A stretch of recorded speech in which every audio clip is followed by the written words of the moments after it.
Hello, আসসালামু আলাইকুম guys. আপনারা সকলে কেমন আছেন? আশা করি অনেক অনেক অনেক বেশি ভালো আছেন। তো আপনারা অনেকেই হয়তো জানেন যে আমাদের চ্যানেলটির নাম আগে ছিল মিস্টার আনবক্সিং ইটিসি বাংলা, কিন্তু এখন তার নাম চেঞ্জ করে আমরা করে ফেলেছি মিস্টার টেকটন। তো আশা করি আগের মতোই সাপোর্ট দিয়ে যাবেন। তো এই ভিডিওর মধ্যে আমরা অক্সিজেন ছাড়া OnePlus এর আনবক্সিং এবং শর্ট রিভিউ দেওয়ার চেষ্টা করব। তো চলুন শুরু করা যাক আজকের ভিডিওটি। তো সর্বপ্রথম আনবক্সিং করে দেখা যাক যে বক্সের ভিতরে কি কি দেওয়া আছে। তো বক্সটিতে দেখতে পারবেন যতবার OnePlus এর ব্র্যান্ডিং না করা আছে তার চাইতে বেশিবার হ্যাসেল ব্লেডের লোগো দেওয়া আছে। তো বক্সটি ওপেন করলে সর্বপ্রথম দেখতে পারবেন কিছু ম্যানুয়াল গাইড এবং স্টিকার আর একটি সিম ইজেক্টর পিন। এরপরেই দেখতে পারবেন মেন ডিভাইসটি। এরপরে দেখতে পারবেন OnePlus এর চিরচেনা ব্রেডেড কেবল এবং ওপ্পোর কাছ থেকে ধার নেওয়া 80 ওয়াটের ভোগ চার্জার। তো যাই হোক, এখন কথা বলা যাক এই 4 স্টোভ গ্যাসের চুলার মতো ডিজাইনটাকে নিয়ে। তো আমি বুঝতে পারি না যে OnePlus এর মতো এত নামি দামি একটা কোম্পানির কিভাবে এরকম ডিজাইন আশা করতে পারে। মানে আমার একদমই ভালো লাগে না ডিজাইনটা। আপনাদের কার কেমন লাগছে কমেন্ট করে জানিয়ে দিতে পারেন। তবে কালারটা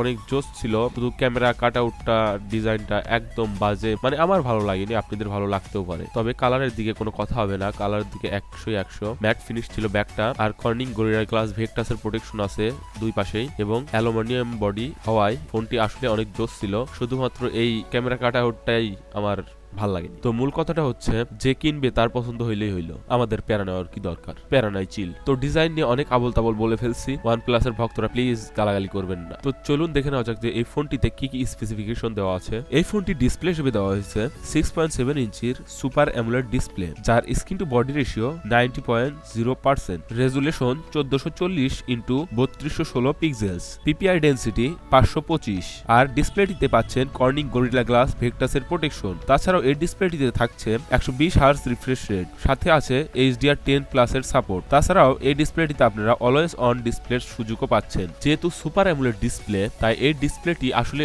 অসাধারণ। কন্টেন্ট ওয়াচিং থেকে গেমিং সবকিছুই পাবেন অনেক জোস। ব্রো, ডিসপ্লে নিয়ে কোনো কমপ্লেন চলবে না, এক কথায় মাখন। তো এই ফোনটি বিল্ড করা হয়েছে glass back glass front aluminium frame দ্বারা, যাতে দুইটি সিম ইউজ করতে পারবেন। আর তাছাড়া মেমোরি ইউজ করতে হলে একটি কার্ড শেয়ার করে ইউজ করতে হবে। এই ফোনটির হার্ডওয়্যার সেকশনে দেওয়া আছে Qualcomm Snapdragon 8 Gen 1 4 nanometer octa-core SoC, GPU Adreno 730। এই ফোনটির অপারেটিং সিস্টেম হিসেবে দেওয়া হয়েছে ColorOS 12.1 বেসড অন Android 12.1। মানে OnePlus এর যারা ভক্ত ছিল, মানে আমিও ভক্ত কিন্তু OnePlus এর প্রত্যেকটা ফোনেরই ভক্ত আমি, তো তাদের কাছে কিন্তু বড় একটা শকিং ব্যাপার যে OnePlus এর গর্বের অক্সিজেন ওএসটা বাদ দিয়ে কালার ওএস ঢুকাইছে।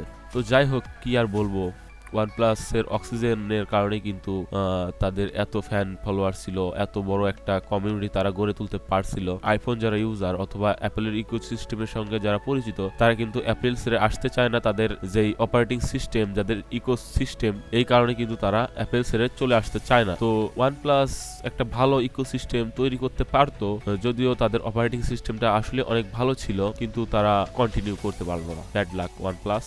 তো যাই হোক, এই ফোনটির হার্ডওয়্যারের কারণে কিন্তু গেমিং এক্সপিরিয়েন্স পাবেন দুর্দান্ত, একদম অসাধারণ গেমিং এক্সপিরিয়েন্স পাবেন। OnePlus 7টি কিন্তু একসময়ের জনপ্রিয় একটি ডিভাইস ছিল গেমিং এর জন্য, তেমনি OnePlus 10 Pro হতে পারে একটি অসাধারণ গেমিং ডিভাইস। এই ফোনটি দিয়ে গেমিং করতে কোনো কমপ্লেন আপনাদের জানাতে হবে না, তবে ইউআই একটু সমস্যা হতে পারে, যেহেতু এটা কালার ওএস আর আপনারা অলওয়েজ ইউজ করছেন অক্সিজেন ওএস। তো যাই হোক, গেমিং এক্সপিরিয়েন্স পাবেন অনেক দুর্দান্ত। তো এই ফোনটির মেইন ক্যামেরা হিসেবে দেওয়া হয়েছে 48 মেগাপিক্সেলের f1.8 ওয়াইড লেন্স, 8 মেগাপিক্সেলের f2.4 টেলিফোটো লেন্স এবং 50 মেগাপিক্সেলের f2.2 আল্ট্রা ওয়াইড লেন্স, যেটা 150 ডিগ্রি পর্যন্ত কভার করবে। আর এই ক্যামেরাগুলোতে তো তাদের অসাধারণ ব্র্যান্ডিং হ্যাসেল ব্লেড আছেই। এই ফোনটির মেইন ক্যামেরাটি দিয়ে ভিডিও করা যাবে 8K তে 30 fps এবং 4K তে 30, 60 এবং 120 fps এ। তাছাড়াও 1080p তে 30, 60 এবং 240 fps এ ভিডিও করার সুযোগ থাকছে। তাছাড়াও জাইরো EIS এর সাপোর্টও পাচ্ছেন ভিডিওতে। ফোনটির সেলফি ক্যামেরা হিসেবে দেওয়া হয়েছে 32 মেগাপিক্সেলের f2.2 ওয়াইড লেন্স, যেটাতে ভিডিও করা যাবে 1080 তে 30 fps এ। এটাতেও জাইরো EIS এর সুযোগ থাকছে। তো ক্যামেরাটি নিয়েও তেমন কোনো কমপ্লেন নাই, ছবি আসলে অনেক জোস তোলে OnePlus এর ক্যামেরা। তাছাড়াও হ্যাসেল ব্লেডের টেকনোলজি ইউজ করা হয়েছে, যেটা আসলেই তেমন কোনো ম্যাটার করে না।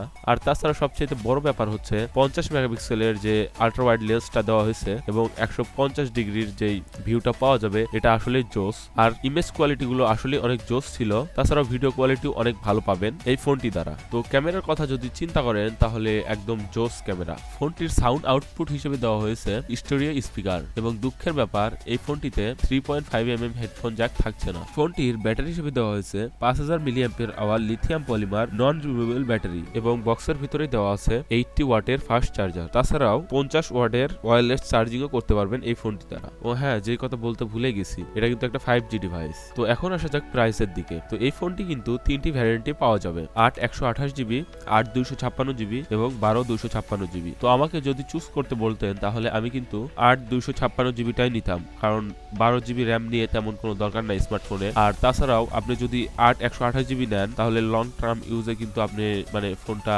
তাড়াতাড়ি ভরে যাওয়ার সম্ভাবনা বেশি, কারণ আমি দেখছি আমার 128GB রমের ফোন, তো আমার কিন্তু ইউটিউবে হয়ে গেছে 70GBর মতো প্রায়। সব মিলায় আমার আর 10GBর মতো ফাঁকা আছে। তো আমি অনেক বড় একটা প্যারায় আছি এই স্টোরেজ ব্যাপারটা নিয়ে। তো আমার রিকমেন্ডেশন 12GBর দিকে না যে 8 এবং 256GBর ভ্যারিয়েন্টটা আপনারা চুজ করতে পারেন। তো দুই একটা ব্যাপার বাদ দিলে ফোনটা আসলে অনেক জোস, চাইলে আপনারা কিনতে পারেন। আর কেনার আগে কিন্তু অবশ্যই আমাদের চ্যানেলটি সাবস্ক্রাইব করতেই হবে। দেখি কেমন OnePlus এর ফ্যান ফলোয়ার আমাদের চ্যানেলে। আরে ভাই, শুধু সাবস্ক্রাইব করেই চলে যাচ্ছেন, বেল আইকনটা অন্তত পক্ষে বাজিয়ে দিয়ে যান। ও লাইকটা দিবেন না? তো লাইফের ফার্স্ট টাইম আপনাদের সঙ্গে একটু ফান করার চেষ্টা করলাম, জানি না কেমন হয়েছে। তো যাই হোক, আশা করি আপনারা আমাদের সবসময় সাপোর্ট করে যাবেন। তো ইয়াপ গাইস, এটা ছিল আমাদের আজকের ভিডিওটা যদি আপনাদের একটু ভালো লেগে থাকে, একটু উপকার এসে থাকে, তাহলে এখনই আমাদের চ্যানেলটি সাবস্ক্রাইব করে দিতে পারেন। আর যদি অলরেডি সাবস্ক্রাইব করে থাকেন তাহলে থ্যাংক ইউ সো মাচ।